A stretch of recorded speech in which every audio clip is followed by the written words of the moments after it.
let's move on to this last news story.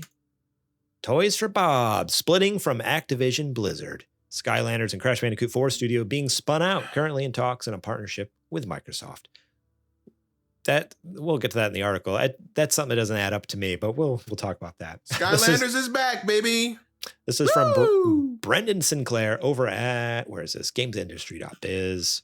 Toys for Bob today announced that it will be returning to its roots as an independent studio spinning off from Microsoft and Activision Blizzard. We believe that now is the time to take the studio and our future games to the next level, said studio heads Paul Yan and Avery Lodato in a post on the company's website. This opportunity allows us to return to our roots of being a small and nimble studio. While the studio is splitting off, it is not cutting ties with Microsoft entirely and is exploring a possible partnership with its former parent. It is also working on a new game, but that title is expected to remain unannounced for some time. Yan and Lodato emphasize that Activision and Microsoft have been extremely supportive of our new direction. The studio did not address where it might be located, as Microsoft recently laid off 86 Toys for Bob developers and closed the studio's physical office as part of a wider swath of cuts to the Xbox organization. I don't know if I knew about layoffs, but I didn't realize they shut down their physical studio. Yes, people thought Toys for Bob was out of here, dude. Jeez, crazy. Imagine being one of those 86 that just got laid off, and then Toys for Bob is like, just kidding, we're spinning off to do our own thing. Be like, wait, what? They couldn't have done that a month ago? Right, before we had to fire. What do you mean? We could have bought our way out of what? That was an option? That was an option? Founded in 1989, Toys for Bob has worked on numerous hit franchising, starting with Star Control and continuing on through spin-offs for Tony Hawk Pro Skater and Guitar Hero before making its signature hit with Skylanders, Spyro's Adventure. More recently, the studio developed Crash Bandicoot 4, It's About Time, and last year's Crash Team Rumble. Fire. And also has chipped in on Call of Duty projects like Modern Warfare 3 and Warzone. So, yeah, with this, I guess my curiosity is, and maybe now that I've read the article in full, because I read a little bit of it, I didn't read the whole thing, because I like to be a little surprised in the podcast. It's fun to just make it up on the spot. No, I'm kidding. But at first I was confused by the partnership with Microsoft. I'm like, they're splitting off. Why do they want anything to do with them kind of thing? Go do your own thing, have fun. But what I wonder is, now it's adding up in my head, like you mentioned, Skylanders is back, baby.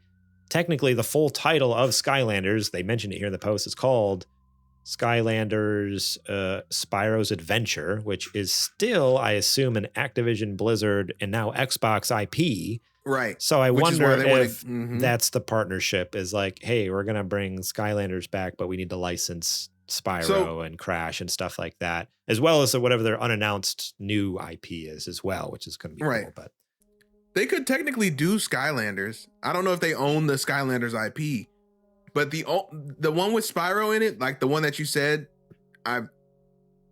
they can make Skylanders games without Spyro. Spyro was just a hook to get people in the door. Yeah, that's true. I'm sure there's plenty. I never played Skylanders, but I assume as enough original characters and story. Where you're probably right. They could spin it off into something else. But yeah, at this point, we don't really know what the IPs that they get to take with them are. Are they do they get Skylanders? Are they getting other things they've worked on, or partial, rights on things? The deal they may not get them, but that's why they want to stay buddy with Microsoft, is because it'll be much easier to get Spyro if they need them. Totally. So I don't know. We'll have to stay tuned, but this is exciting. I'm glad. News. I'm glad they did that. There's another studio last week that did the same thing, right? Someone just bought themselves out from Embracer Group. It was Aspire. It was Aspire Media. Aspire, yeah. Because it was the studio that was working on the Star Wars Knights of the Old Republic remake, and so people are like, okay, I've heard some people talking about all right, does that mean they could no, they can't afford the license. No, KOTOR's not coming. They're not firing that back up. Disney is going to charge them way too much. But I mean, maybe, I don't know. I guess my curiosity, because originally it got kind of paused and then shut down because of executives not liking the way it was going. I assume they were Embracer executives who were not happy with the direction, stuff like that. Maybe it was Disney people as well, but I also assumed it was more Embracer people being like, yeah, this isn't worth their time.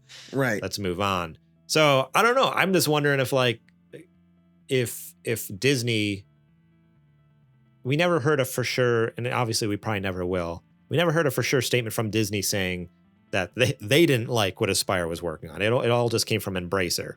So my curiosity is like, if Disney liked what they saw, they might just let them work with it and like work a deal out with Spyro. Like, I don't know. I think there's a possibility we can get KOTOR back. I think that'd be sick. I mean, nothing's impossible, right? I think you're right. Yeah, I think you're right. It wouldn't be a thing where Spyro would pay for the license. I think it would have to be some sort of like weird deal where Disney's like, you make the game for us and you get a cut, but it's going to be a lot smaller cut to kind of pay for a licensing type fee or something like that, but built into like because you're right. Like Disney's going to be like, all right, pay us $1 million billion, and Spyro's I was gonna say, well, no, we just spent $1 million to we just bought out of Microsoft.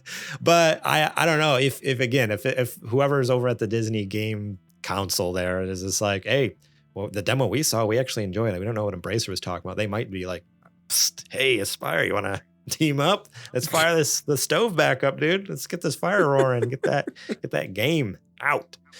But man, I don't know. We'll see. Alenzia makes a cool point that I never thought of, but I want KOTOR to have a Final Fantasy VII style remake. Like make it so much more. Imagine. Oh, baby. That's very good. Oh, what a game that would be. That's an instant game of the year right there. Whew, fire. Absolute fire. Woo. That'd be pretty sick. And yeah, make it like expanded even too. Like that would be a little confusing because there is like a Knights of the Old Republic 2. But imagine they would have to be very specific branding. I guess like what Final Fantasy VII is doing, where it's like Final Fantasy VII and then like a name. So it would have to be like Knights of the Old Republic remake, and then Knights of the Old Republic 2 rebirth. Knights of the Old Republic. I don't know, whatever they call Star Wars Rebirth. Star Wars Knights of the Old Republic rebirth. Everyone's like, what? Joke's on you. We're bringing the world of Final Fantasy VII and Knights of the Old Republic in one. It's another multiverse collision. Everything's coming together. Cloud shows up on Bespin. Freaking Darth Vader is fighting in Midgar. You joke, but I would love to see Vader and Sephiroth throw down. I mean, that's a Kingdom Hearts thing right there. It is. Kingdom Hearts 4? Kingdom Hearts 4? When's that coming Star out? Wars. It's coming. It's got Star Wars in it. We already saw that they had Endor. Oh, really? Yeah. I mean, I've never played any of the Kingdom Hearts games, so I don't know any of Yes, you did. I played the first one. That doesn't count. That's an old one. What do you mean that doesn't count? I need to play more at some point, but I need you to make me. That's the only way I'll do it. All right. Unretire book club then. Unretire book club. It's been a minute. Yeah. I also don't have, we'll see. I got let me finish Final Fantasy VII Rebirth first. Let me finish Rebirth, please. And then we can fire a book club again. How about that? That's fine. Thank you so much for watching that clip from our podcast. Remember, if you want to watch the whole episode, the full episode, link will be in the description below. You can click on that and check it out. We got listener questions. We got more news segments. We got what you playing. We got a lot of fun things. So yeah, more than just the news. There's a lot more to the show that you should go check out. So remember, click that link in the description. Check out that full episode.